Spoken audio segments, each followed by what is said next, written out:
Mars पर विश्व युद्ध। शायद 30 करोड़ साल पहले हुए एक विश्व युद्ध ने रेड प्लैनेट से जीवन को तबाह कर दिया।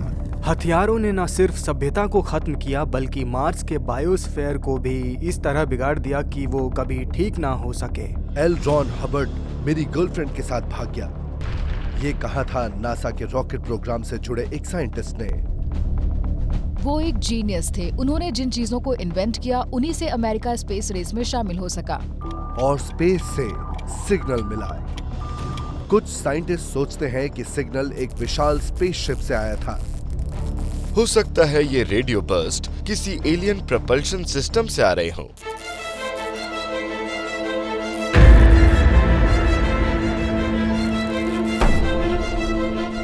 साइंस डॉक्यूमेंट्स मिस्ट्रीज पेश करता है नासा के अनसुलझे रहस्य। अगस्त 2012 नासा का क्यूरोसिटी रोवर मार्स पर पहुंचा। सतह के नीचे नासा के साइंटिस्ट्स को बहुत सारी रेड ऑक्सीडाइज्ड आयरन डस्ट मिलने की उम्मीद थी, लेकिन उन्हें न्यूक्लियर वॉर के सबूत मिलने की उम्मीद बिल्कुल नहीं थी। एक ऐसा युद्ध जो 30 करोड़ साल पहले शायद मार्स पर हुआ होगा। क्यूरियोसिटी रोवर को मार्स पर रेड प्लैनेट कॉम्पोजिशन को जानने के लिए भेजा गया था, लेकिन प्लैनेटरी साइंटिस्ट्स को हैरानी तब हुई जब रोवर ने बड़ी मात्रा में ज़ीनॉन 129 को खोज निकाला। द मार्स क्यूरियोसिटी रोवर को बहुत सारा ज़ीनॉन 129 मिला, मतलब वो अर्थ में पाए जाने वाले ज़ीनॉन 129 से कहीं ज्यादा था। तो वहाँ इतनी ज्यादा मात्रा में आखिर ज़ीनॉन बन कैसे रहा है? नासा को पहले लगा कि इसकी वजह सूरज है।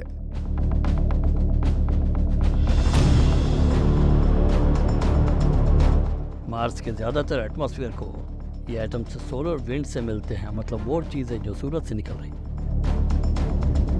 लेकिन सोलर विंड में इतना ज़ीनॉन 129 नहीं है जितना मार्स के एटमॉस्फेयर में है। फिर ये एक्स्ट्रा ज़ीनॉन 129 कहाँ से आ रहा है? दुनिया भर के साइंटिस्ट्स इस रेडियो एक्टिव आइसोटोप की मौजूदगी की वजह बताने की कोशिश में लगे हुए हैं।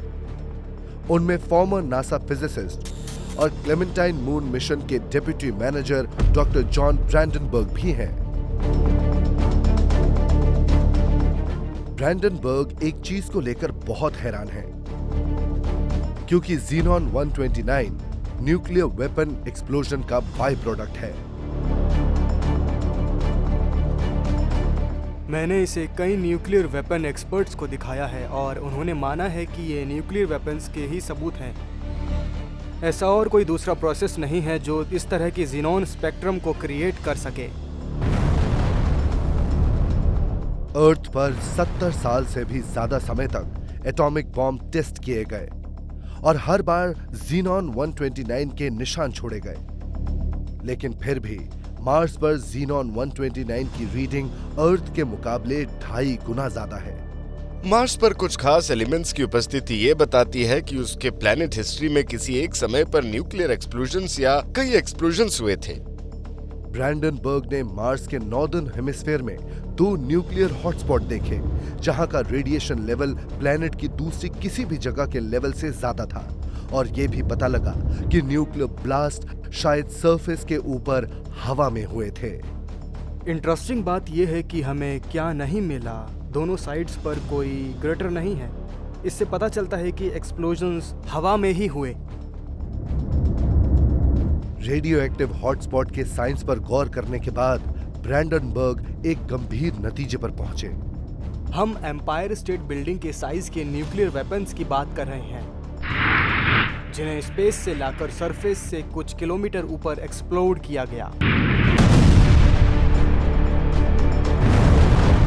तो अगर आप उन पिक्चर्स को देखें और उन लोगों के बयानों को पढ़ें जो नागासाकी और हिरोशिमा के हमलों के वक्त वहां थे, वहां ये चीजें थी। कोई क्रिएटर नहीं था, लेकिन बड़ा एक्सप्लोजन और बहुत ज्यादा एनर्जी, और जो कुछ उसके रास्ते में आया उसकी तबाही। ब्रैंडनबर्ग ने मार्स रोवर के डेटा की जांच की ताकि ये पता लगाया जा सके कि न्यूक्लियर हॉलोकॉस्ट कब हुआ था। अगर हम आइसोटॉपिक एविडेंस के हिसाब से अंदाज़ा लगाएं तो ये लगभग 30 करोड़ साल पहले हुआ था। ये खोज मार्स के बारे में हमारी सोच को पूरी तरह से बदल सकती है। कई साइंटिस्ट का मानना है कि लाखों साल पहले मार्स पर वातावरण और पानी था, ऐसी कंडीशंस जहां जीवन फल फूल सकता है। शायद मार्स पर समुद्र और लेक्स हैं। इंसान ने मार्स पर जीवन की तलाश तब शुरू कर दी जब टेलीस्कोप्स उसकी सरफेस को स्कैन करने के काबिल हो गए। 1877 में जियोवानी स्कैपरेली को लगा कि उसने मार्स पर इरिगेशन या ट्रांसपोर्ट कनाल्स का जाल देखा है, हालांकि ये उसकी गलतफहमी थी।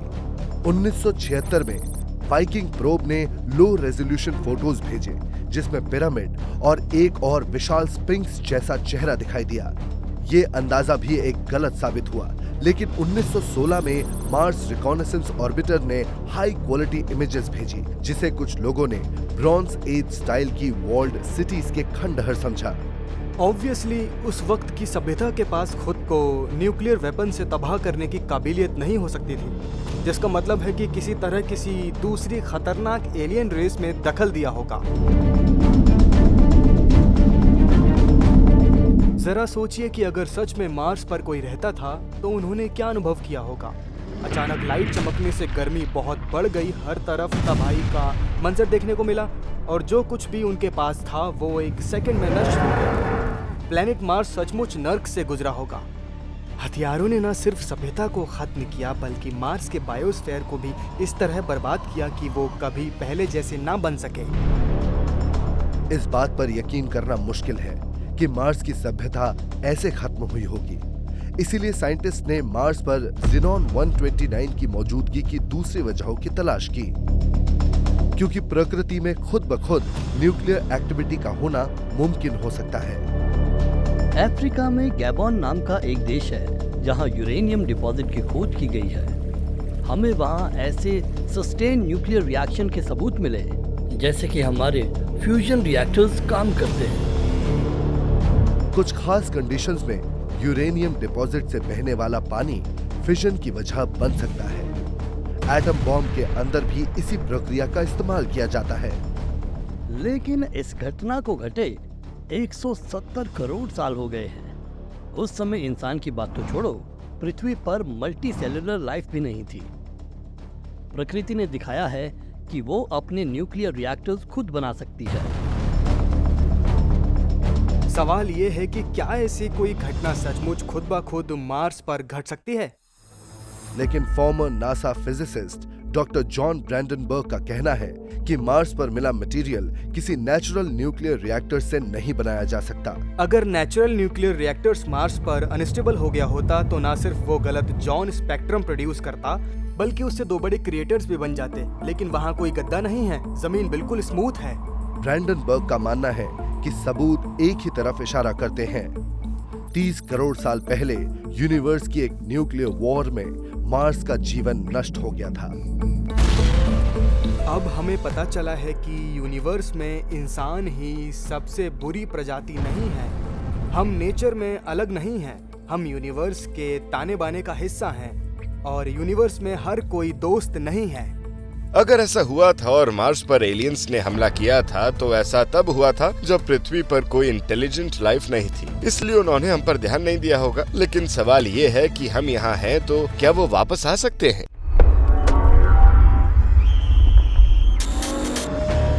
17 जून 1952, मिलियनेयर्स रो, पैसाडीना, कैलिफोर्निया। एक जोरदार विस्फोट से एक अमीर इलाका कांप उठा। जब तक इमरजेंसी टीम्स सीन पर पहुंची, वहां सब कुछ तबाह हो चुका था। हर तरफ खून फैला था, फर्श पर एक आदमी का शव पड़ा था। उसका हाथ अलग हो गया था, शरीर पर गहरे जख्म थे। गंभीर रूप से घायल ये आदमी पैसाडीना का कोई आम निवासी नहीं था। वो नासा के रॉकेट प्रोग्राम के एक्सपर्ट जैक पार्सन्स थे। जैक पार्सन्स नासा की जेट प्रोपल्शन लैब के को-फाउंडर थे। वो एक जीनियस थे। उन्होंने जिन चीजों को इन्वेंट किया उन्हीं से अमेरिका स्पेस रेस में शामिल हो सका। लेकिन जैक पार्सन्स के लिए रॉकेट साइंस के अलावा कुछ और भी खास था। उसे हॉस्पिटल ले जाने के बाद पुलिस ने चारों ओर देखा और उन्हें वहाँ अजीब चीजें दिखाई दी। चारों तरफ कागज बिखरे हुए थे, अजीब सिंबल्स, पेंटाग्राम्स। वहाँ कुछ अजीब चल रहा था।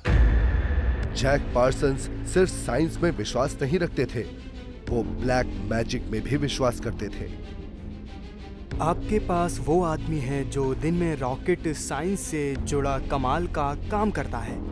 रात में वो ऑकल्ट मैजिक मतलब तांत्रिक विद्या का अभ्यास करता था।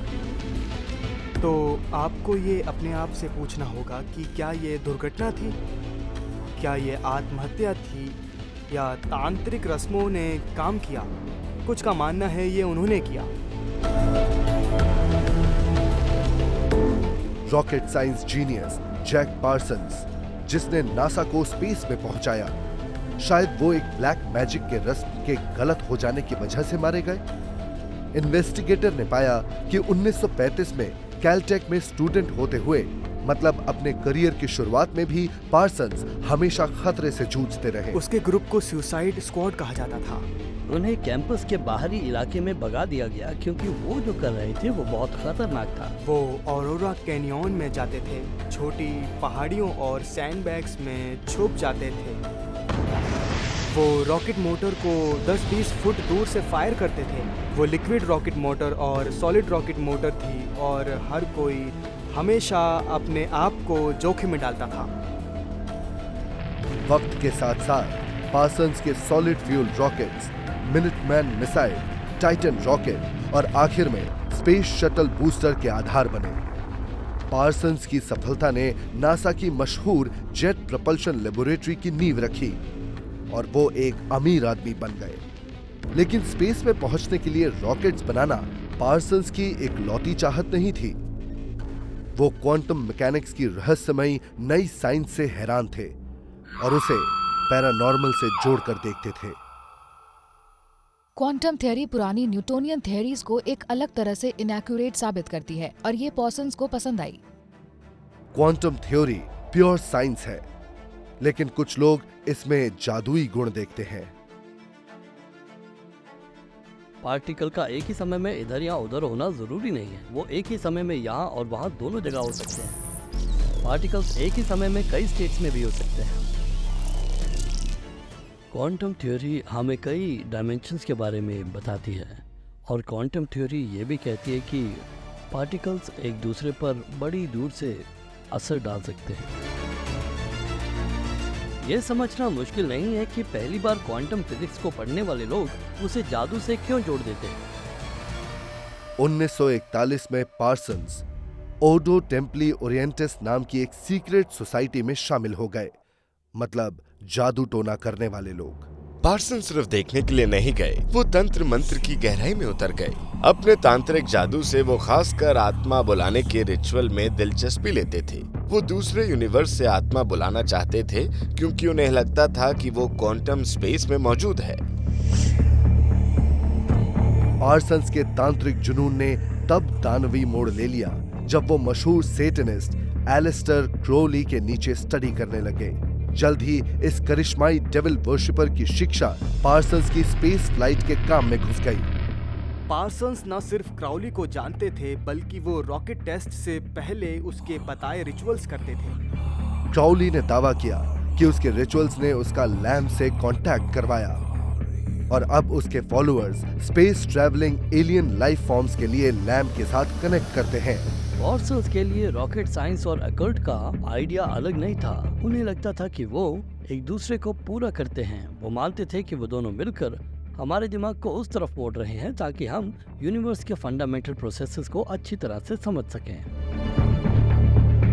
1945 में साइंस फिक्शन के राइटर और साइंटोलॉजी के founder L Ron Hubbard Parsons के पैसेडीना वाले घर आ गए, जिससे पार्सन्स का साइंस और जादू के बीच की कड़ी को साबित करने का जुनून एक नए स्तर पर पहुंच गया। पार्सन्स और हबर्ड गहराई में चले गए। उन्होंने सभी तरह की रिचुअलिस्टिक कट प्रैक्टिसेस शुरू कर दी, जिसमें कॉन्जरिंग, डीमंस एंड गॉडेसेस को बुलाना आदि। कुछ ऑब्जर्वर्स ने बताया कि दोनों की क्वांटम मैजिक रिचुअल्स अजीब और परेशान करने वाले तरीके से काम करती थी।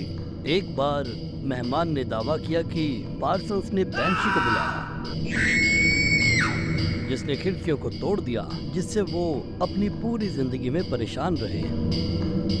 हबर्ड की मौजूदगी ने पार्सन्स को सबसे बड़ा क्वांटम मैजिक का एक्सपेरिमेंट दिखाने का मौका दिया।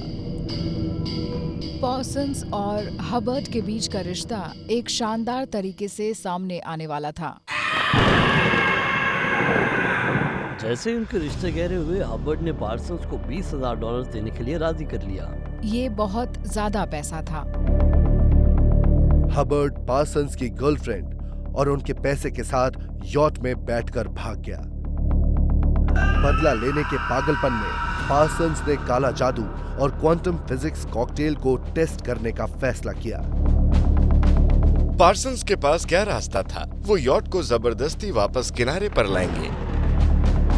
उन्होंने तूफान को बुलाने की कोशिश की।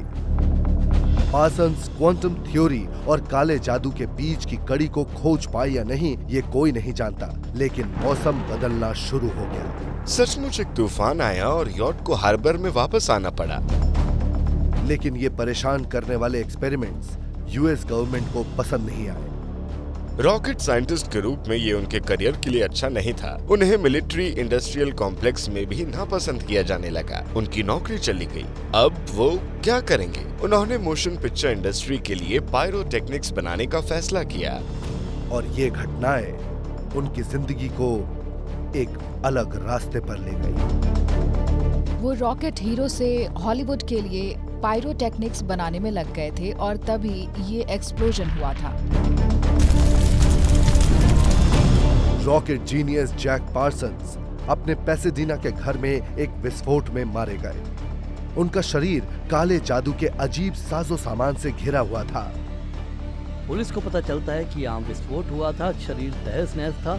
उसके चारों ओर अजीबोगरीब तांत्रिक कागजात थे। फिर वो सभी सवाल शुरू हो गए जिनकी हमेशा से उम्मीद होती है कि वैसे यहाँ पर आखिर हुआ क्या होगा।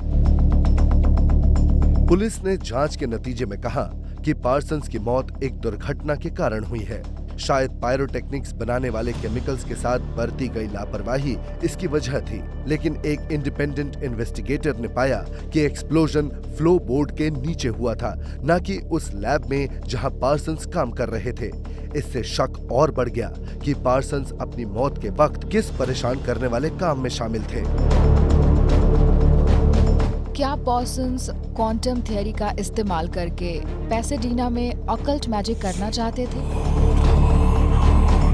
पार्सन्स की क्वांटम थ्योरीज को आमतौर पर खारिज कर दिया गया और नासा ने उन्हें एक शर्मिंदगी के रूप में देखा। कुछ लोगों को लगा कि वो एकदम पागल हैं। मतलब उनके पेज ढीले नहीं थे, बल्कि पेज गायब थे, पूरी तरह से पागल। लेकिन आज कुछ मॉडर्न साइंटिस्ट जैसे theoretical physicist doctor Fred Alan Wolf मानते हैं कि स्पिरिट वर्ल्ड जैसा कुछ क्वांटम स्टेट में एनकोडेड हो सकता है, एक ऐसा पैरेलल डायमेंशन जो हमारे डायमेंशन से इंटरसेक्ट करता है। क्या जैक पार्सन्स ने कुछ ऐसा खोजा जिसके बारे में हम नहीं जानते? अगर ऐसा है तो वो राज उनके साथ ही दफन हो गया। हम ये कभी नहीं जान पाएंगे।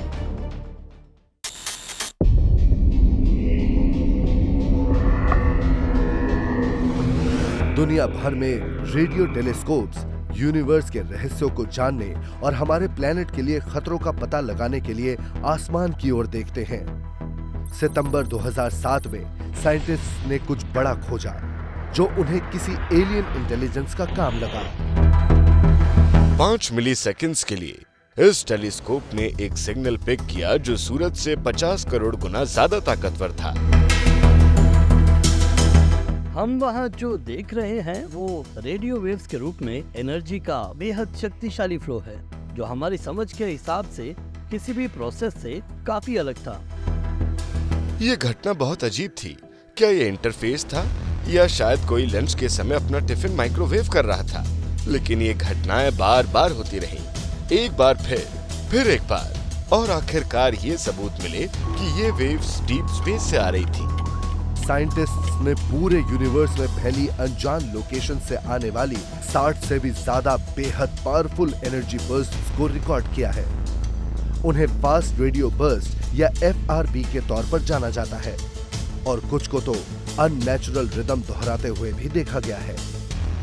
ये रहस्यमयी, खतरनाक, फिर भी फ्लीटिंग छोटे बर्स्ट साइंटिस्ट के सामने अपने ओरिजिन का सवाल छोड़ जाते हैं।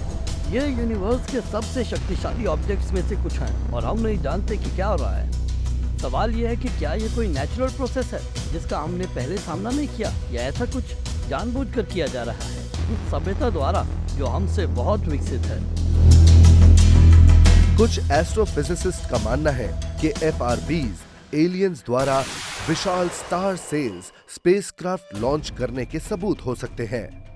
हार्वर्ड यूनिवर्सिटी के AV लोब और उनके कुछ एसोसिएट्स ने ये आइडिया सामने रखा कि शायद ये कोई बहुत ताकतवर, बेहद एडवांस एलियन सिविलाइजेशन है जो पूरे यूनिवर्स में स्पेसक्राफ्ट भेजने के लिए बहुत शक्तिशाली रेडियो वेव्स का इस्तेमाल करती है।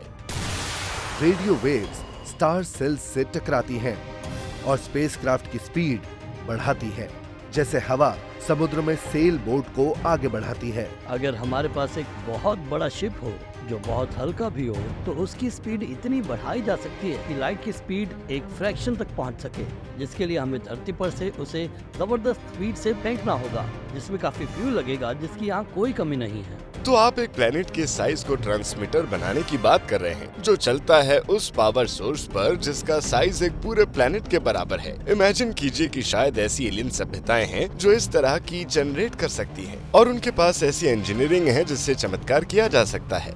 एक ऐसे ही प्रोजेक्ट को प्रपोज किया था यूरी मिलनर और स्टीफन हॉकिंग ने, बिल्कुल ऐसा ही काम करने के लिए। उन्हें एक लाइट सेल क्राफ्ट बनाना था जो प्रॉक्सिमा सेंचुरी की ओर जाकर जांच शुरू कर सके। लाइट की स्पीड की 20% तक की रफ्तार तक पहुंचने के लिए कई साल लगेंगे और लाइट की स्पीड की 20% रफ्तार होने के बाद नजदीकी स्टार तक पहुंचने में 20 साल लगेंगे। लेकिन अगर फिजिक्स की बात करें तो ये सब पॉसिबल तो है, ये कुछ ऐसा है जिसे किया जा सकता है। स्पेस सेल्स की टेक्नोलॉजी इंसान की पकड़ में है, इसलिए स्पेस में ट्रैवल करने वाले एक्स्ट्रा टेरेस्ट्रियल्स इस पर आसानी से महारत हासिल कर सकते हैं। नासा ने पहले ही स्पेस सेल्स बनाने की कोशिश की और उन्हें टेस्ट करने के लिए पृथ्वी के इर्द गिर्द ऑर्बिट में तैनात किया, लेकिन नासा द्वारा उनके टेस्ट के दौरान की गई एक खोज ने साइंटिस्ट्स के सामने ये सवाल खड़ा कर दिया कि क्या एलियन स्टार सेलर्स वाकई फास्ट रेडियो बर्स्ट के इस्तेमाल से अपने शिप को रफ्तार देते हैं। जरूरी नहीं कि रेडियो वेव्स ही शिप को आगे बढ़ाने के तरीकों में अपनी पहली पसंद हो। आपको सबसे ज्यादा फायदा मिलेगा विजिबल लाइट की बीम को शूट करने से। ये वजह है कि पृथ्वी से ऐसा करने के प्रपोजल्स में ज्यादातर विजिबल लेजर्स की बड़ी रेस शामिल है। एडवांस्ड सिविलाइजेशन शायद सेल शिप से आगे निकल चुकी है। वो शायद एक जगह से दूसरी जगह पर जाने के लिए टाइम और स्पेस को बेंड कर रही हैं, या कर सकती हैं। वो इस तरह से ट्रैवल कर रही होंगी। इसके बाद हम एक नए खोजे गए खतरनाक सेलेस्टियल ऑब्जेक्ट पर ध्यान देते हैं जिसे कहते हैं मैग्नेटार। मैग्नेटार यूनिवर्स में सबसे खतरनाक ऑब्जेक्ट्स में से एक है। मैग्नेटार का ग्रेविटेशनल फोर्स इतना स्ट्रांग होता है कि 1000 किलोमीटर दूर से भी ह्यूमन बॉडी के मॉलिक्यूल्स को चीरकर अलग कर सकता है। मैग्नेटार्स तेजी से घूमने वाले न्यूट्रॉन स्टार्स हैं जो इतने डेंस हैं कि वो 5 लाख अर्थ के मास को लगभग 20 किलोमीटर के डायमीटर में समेटे हुए हैं। जब कोई बहुत तेज घूमने वाला स्टार काफी ज्यादा मैग्नेटाइज्ड हो जाता है तो उसके घूमने से मैग्नेटिक फील्ड लाइंस मुड़ जाती है और इससे स्टार क्वेक्स आ सकता है। स्टार क्वेक्स अर्थक्वेक्स की तरह ही होते हैं, पर बस इतना है कि ये सबसे डेंस मैटर में बनते हैं और बहुत ज्यादा एनर्जी रिलीज करते हैं। स्टार क्वेक्स उससे ज्यादा एनर्जी रिलीज करते हैं जितनी हमारी सूरज 2.5 लाख साल में पैदा करता है। परेशानी की बात यह है कि वो खतरनाक गामा रेडिएशन भी छोड़ते हैं। अगर गामा रे बर्स्ट पृथ्वी से टकराएं तो वो हमारे प्लेनेट के एटमॉस्फेयर को नष्ट कर देंगी और सन की रेडिएशन का 100% असर हमारे ऊपर पड़ेगा। उस रेडिएशन की तबाही के बारे में हम सोच भी नहीं सकते। प्लेनेट पर हर तरह का जीवन खत्म हो जाएगा। हम गर्मी में भुन जाएंगे।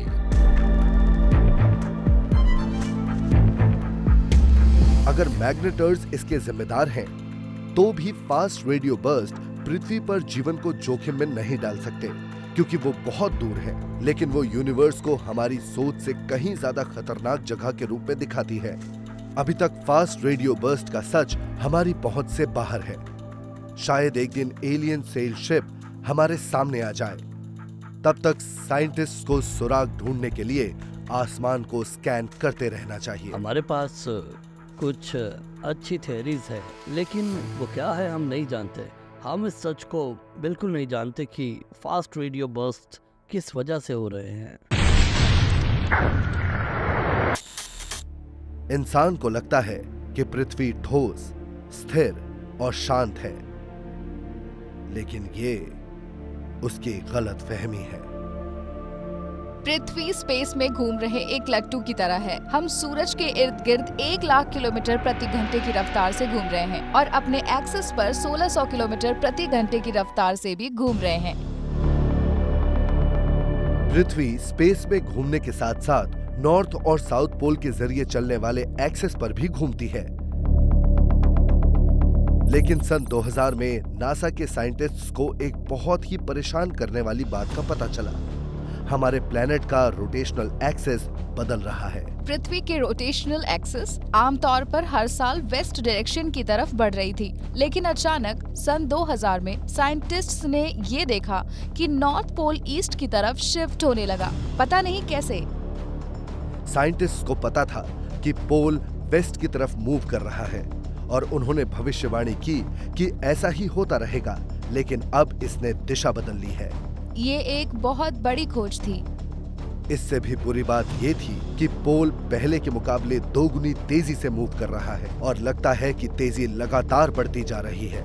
ये बदलाव हैरान करता है। ये बहुत तेजी से हो रहा है और लगातार और स्ट्रॉन्ग हो रहा है। अगर नॉर्थ पोल इसी तरह ईस्ट पोल की तरफ मूव करता रहा तो इक्वेटर लाइन शिकागो तक आ जाएगी और शिकागो इक्वेटर पर होगा और हालात बिगड़ने लगेंगे।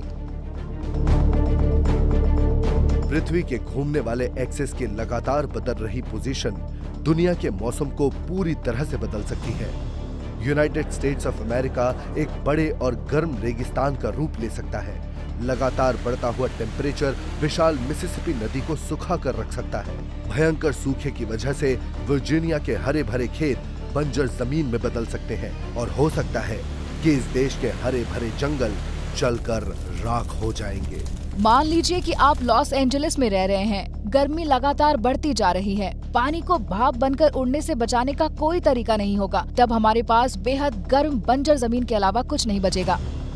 जो अडेप्ट नहीं कर सका वो मर जाएगा। खेती करना बिल्कुल मुमकिन नहीं होगा। अकाल बढ़ जाएगा। माइग्रेशन के ऐसे हालात पैदा होंगे जिससे दुनिया ने पहले कभी नहीं देखे। बाकी दुनिया भी पूरी तरह उलट जाएगी। साउथ तो सिर्फ बर्फ की चादर से ढक जाएगा। आर्कटिक पिघल जाएगा। यूरोप नया नॉर्थ पोल बन जाएगा। 5000 साल पुरानी सभ्यता ठंडी और बंजर जमीन सिमट कर रह जाएगी। हम जिंदा नहीं रह सकेंगे। मेरा मतलब है कि ऐसी दुनिया होगी जिसके बारे में हम सोच भी नहीं सकेंगे। सवाल यह है कि ऐसा क्यों हो रहा है? क्या कोई ऐसी चीज है जो पृथ्वी को उस ओर धकेल रही है? साइंटिस्ट्स को इस जानलेवा बदलाव की वजह का पता लगाना होगा। उन्होंने नासा ग्रेस मिशन के जुड़वा सैटेलाइट्स का इस्तेमाल किया। 2 आइडेंटिकल स्पेसक्राफ्ट नॉर्थ और साउथ पोल के करीब 480 किलोमीटर ऊपर परिक्रमा करते हुए अर्थ मार्स में आने वाले छोटे बदलाव को भी नोट करते रहे हैं। उन्हें पता चला कि कोई चीज पृथ्वी को संतुलन से बाहर धकेल रही है। पृथ्वी पर मास डिस्ट्रीब्यूशन में थोड़ा बदलाव आया है, जिसकी वजह से पृथ्वी के घूमने पर थोड़ा असर पड़ा है। सोचिए आप एक सॉकर बॉल को घुमा रहे हैं और अगर आप बॉल के एक तरफ गम से कुछ चिपका दे तो बॉल के घूमने में बदलाव जरूर आएगा। अगर आप पृथ्वी के वजन को एक तरफ से बदलते हैं तो हो सकता है कि ये अलग तरह से घूमे। ग्रेस ने पृथ्वी के मास में आ रहे बदलाव की सही जगह को पहचान लिया। ग्रेस को पता चला कि ये बदलाव इंडिया के मास में है। साइंटिस्ट को पता लगा कि ग्राउंड वाटर को निकालने की वजह से हमारे प्लैनेट का वेट डिस्ट्रीब्यूशन चेंज हो रहा है।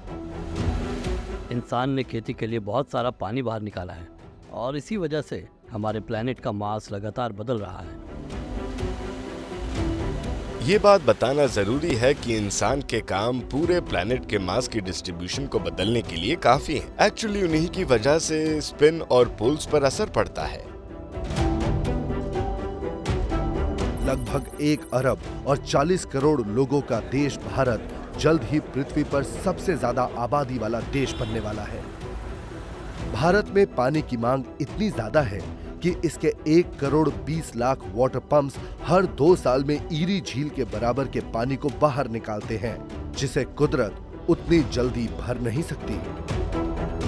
असल में ये हैरानी की बात है कि हम इतना पानी निकाल रहे हैं जिसका असर पृथ्वी पर पड़ रहा है, जिस प्लैनेट पर हम रहते हैं, और ये बहुत बड़ा असर है। आगे खोज में पता चला कि भारत एकमात्र ऐसा देश नहीं है जहां इंसान पृथ्वी के मास को बदल रहा है। उदाहरण के तौर पर चाइना को लें, उन्होंने 3 साल में इतना कंक्रीट डाला जितना पूरी 20वीं सदी में यूनाइटेड स्टेट्स ने नहीं डाला। हम बहुत ज्यादा कंक्रीट की बात कर रहे हैं।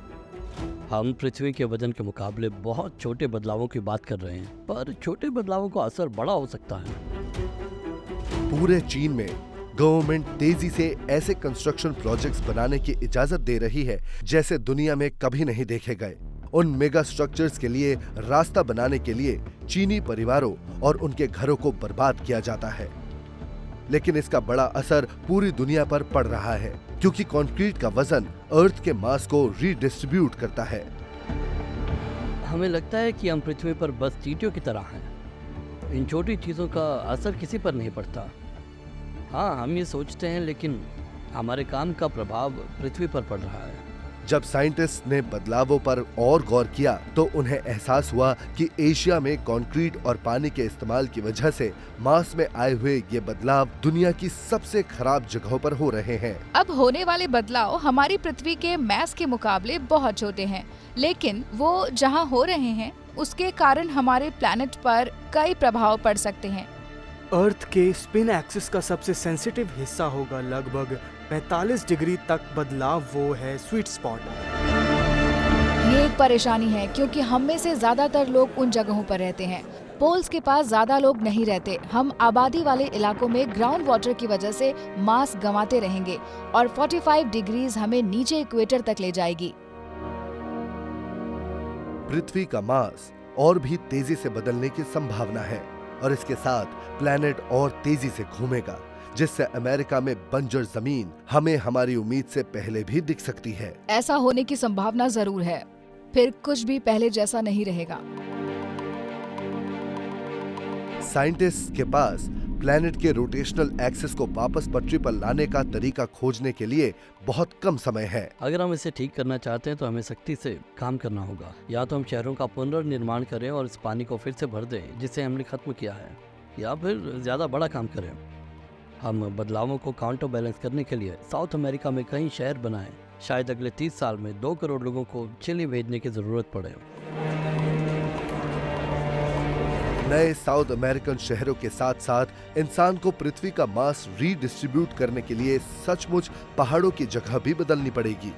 अमेरिका को खात्मे से रोकने के लिए दुनिया में अब तक के सबसे बड़े अंतर्राष्ट्रीय सहयोग की जरूरत होगी, लेकिन कई साइंटिस्ट मानते हैं कि ये मुमकिन नहीं है। लेकिन मुझे विश्वास है कि इंसान इस मुश्किल से बाहर निकलने के लिए जियो इंजीनियरिंग का रास्ता खोज लेगा ताकि पृथ्वी वहाँ वापस आ सके जहाँ वो हुआ करती थी। अगर हम इसे रोक नहीं पाए तो हमारी दुनिया बंजर जमीन बन जाएगी। मैं आपको एक खास बात बताता हूँ, अगर यह बदलाव बढ़ता गया तो इससे बचने का कोई रास्ता नहीं होगा। अगस्त 2016 एस्ट्रोनॉमर्स ने कुछ ऐसा खोजा जो इंसानों के भविष्य को बदल सकता है। हमारे सूरज के सबसे करीबी स्टार प्रॉक्सिमा सेंटोरी का अध्ययन करते हुए उन्होंने उसके चारों ओर परिक्रमा करते हुए एक प्लैनेट का पता लगाया। और क्या चाहिए, प्लैनेट पृथ्वी जैसा लगता है। उन्होंने उसे नाम दिया Proxima Centauri b. Proxima Centauri b का मास पृथ्वी के बराबर है। ऐसा लगता है कि ये स्टार रहने के लायक इलाके में है। सोचिए हमारे लिए कितना अच्छा है। इसे प्रॉक्सिमा इसलिए कहा जाता है क्योंकि ये बहुत करीब है, इतना करीब कि नासा हमें वहां पहुंचाने में पहले से ही सक्षम है। यकीन करना मुश्किल है, पर प्रॉक्सिमा सेंटोरी बी पर पहुंचने की टेक्नोलॉजी हमारे पास 1950 के दशक से। इसे प्रोजेक्ट ओरायन स्पेसशिप कहा जाता है। बेसिकली एक बड़ी पोगो स्टिक है जो स्पेस में मूव करते वक्त अपने पीछे न्यूक्लियर बॉम्ब्स एक्सप्लोड करती हैं। एक्सप्लोरेशन का सपना हमारे अंदर चल रहा है। ऐसे लोग हैं जो प्रॉक्सिमा सेंटोरी बी तक पहुंचने का तरीका ढूंढ लेंगे। सदी के अंत तक प्रोजेक्ट ओरायन हजारों बहादुर इंसानों को प्रॉक्सिमा बी की नई दुनिया में पहुंचा सकता है। लेकिन नासा को 2017 की एक रिपोर्ट से पता चला कि जब कॉलोनिस्ट अपने नए घर की सतह पर पहुंचेंगे तो ये मानव जाति के सामने जिंदा रहने की सबसे बड़ी चुनौती होगी। तो प्रॉक्सिमा सेंटोरी भी पृथ्वी से इस लिहाज से अलग है क्योंकि ये अपने होस्ट स्टार से बहुत करीब है और शायद ये उससे टाइडली लॉक्ड है, यानी इसका रोटेशनल पीरियड इसके ऑर्बिटल पीरियड से मेल खाता है। ये चंद्रमा की तरह पृथ्वी के चारों ओर घूम रहा है। चंद्रमा का एक भाग हमेशा पृथ्वी की ओर रहता है, दूसरे हिस्से को देखने के लिए रॉकेट पर चढ़कर पीछे जाना होगा। इस करीबी स्टार के शक्तिशाली ग्रेविटेशनल फोर्स का मतलब है कि प्रॉक्सिमा बी का वही चेहरा उसकी लाइट के सामने होता है। प्लैनेट का पिछला हिस्सा हमेशा अंधेरे में रहता है, लेकिन प्रॉक्सिमा बी की टाइडल लॉकिंग इस अंधेरे हिस्से को स्टार की खतरनाक कॉस्मिक रेस से बचाती है। अगर आप ह्यूमन कॉलोनिस्ट हैं तो आपको स्टार से आने वाली बहुत हानिकारक हाई एनर्जी फ्लैशेस से बचने की जरूरत होगी।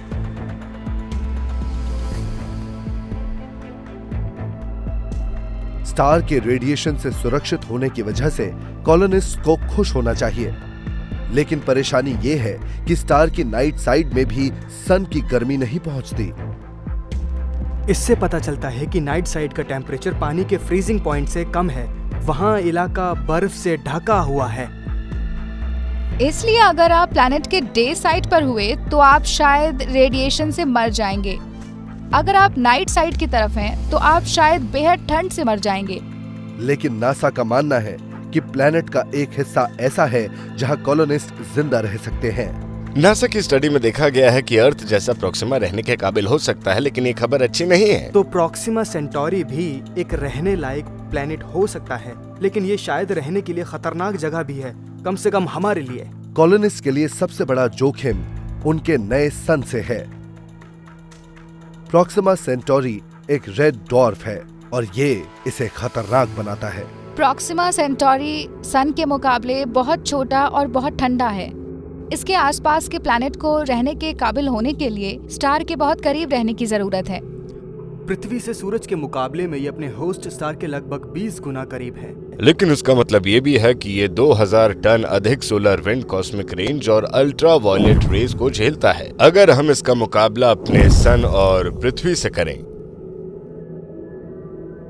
जब कॉलोनिस्ट्स अपने नए घरेलू प्लैनेट की सतह पर कदम रखेंगे तो आसमान में सूरज बड़ा गहरा और लाल दिखाई देगा।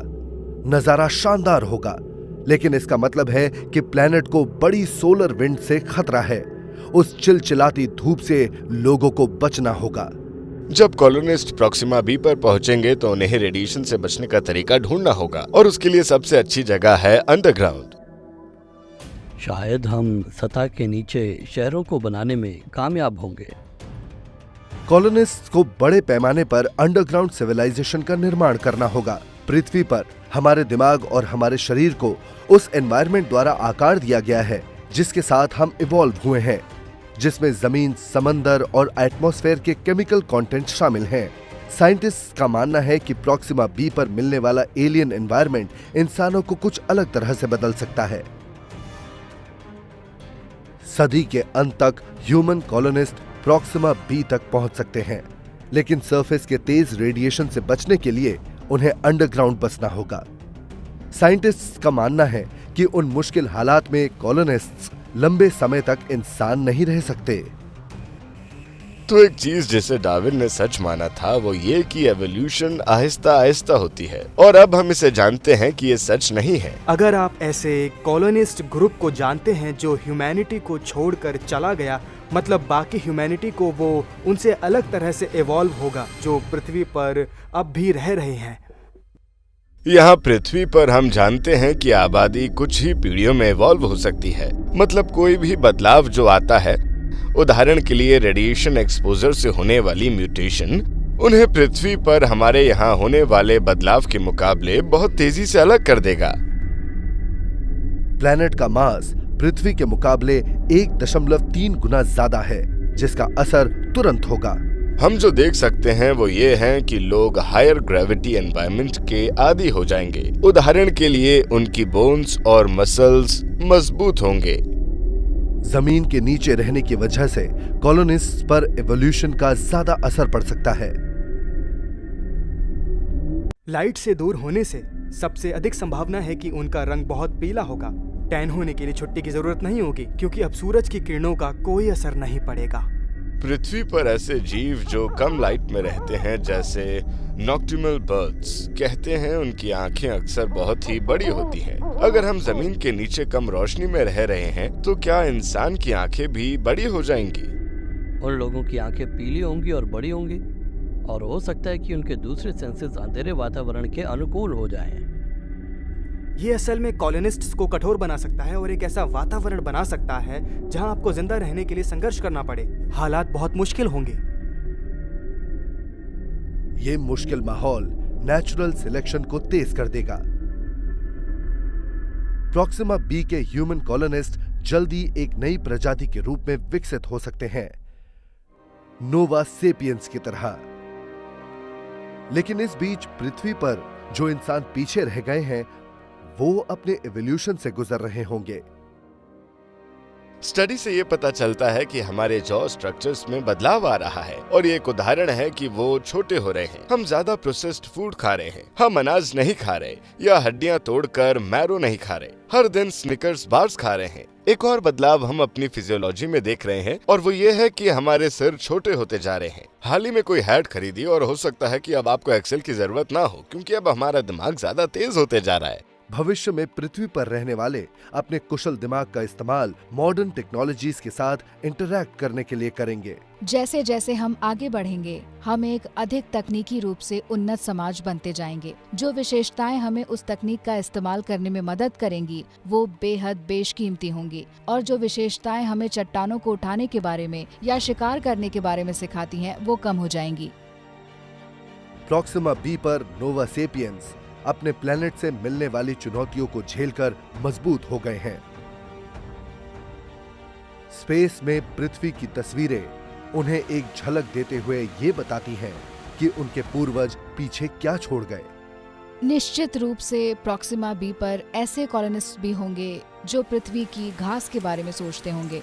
वजह यह है कि उनके पास घास नहीं होगी, लेकिन सबसे बड़ी चीज है रिसोर्सेज का होना। ये हमारे प्लेनेट का खजाना है। आपको उन सबसे जलन क्यों नहीं होगी? पक्के तौर से उन्हें पृथ्वी वासियों को असल रूप में देखना होगा, जो कभी अच्छा करते। टेक्नोलॉजी उनके लिए सब कुछ कर रही है, जबकि उन्हें कठोर वातावरण में हर दिन जिंदा रहने के लिए लड़ना पड़ता है। क्या होगा अगर प्रॉक्सिमा सेंटोरी बी के कुछ नोवा सेपियंस फैसला करें कि वो अब वहाँ नहीं रहना चाहते हैं और पृथ्वी पर वापस आना शुरू कर दें? मान लीजिए कि ऐसा वक्त है कि वो प्रॉक्सिमा बी से वापस आए, लेकिन हमला करने के लिए। नए कॉलोनिस्ट में आई ये बदलाव